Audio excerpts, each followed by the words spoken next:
would say the rapidly changing landscape, improving consumer awareness. Consumers want to know everything about their food, where it comes from, how it was grown, how it was treated, how it was handled.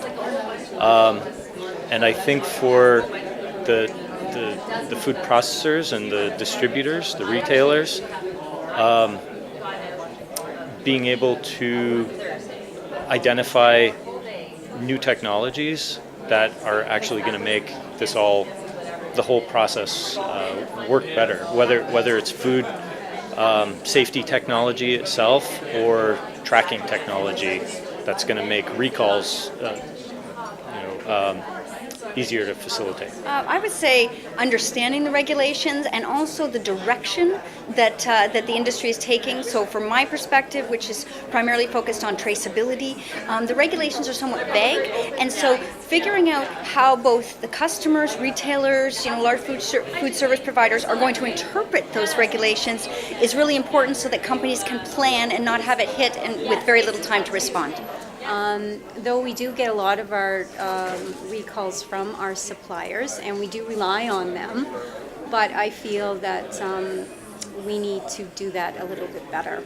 So that's why I'm here today. Imagine that probably one of the key challenges industry is facing deals with time management, if you will, and staying abreast of what the latest in legislative issues is, and then how to comply to all of that. So those are probably some of the key things that I'm seeing when I'm out visiting manufacturers on a day-to-day basis. At the current time, there's so many new requirements coming across the board. There's the compliance to the GFSI standards, and every client or every brand has its own requirements from a follow my needs perspective. So it's the blending of the two that's the concern that I have.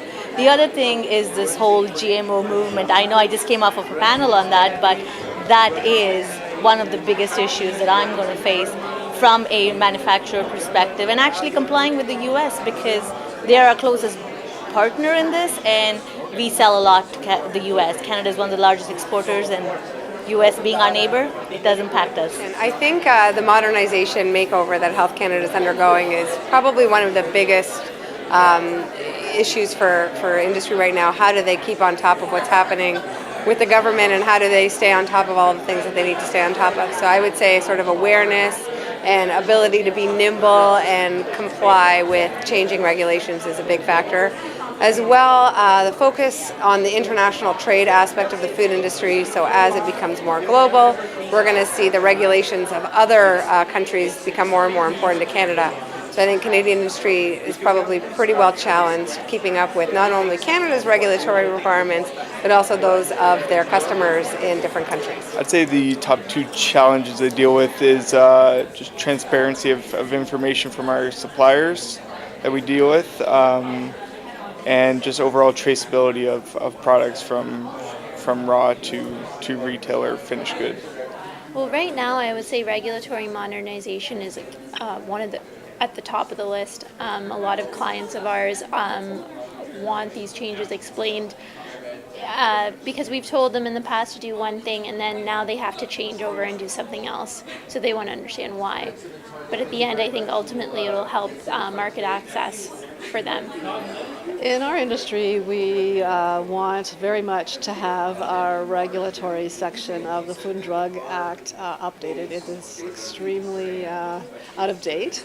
So we have been working with CFIA and Health Canada to try to modernize, and now so our industry really wants to be sure, get confirmation that the way that we're labeling our flavors and the way that we're doing business in Canada is acceptable to our government, and to have the legislation back it up.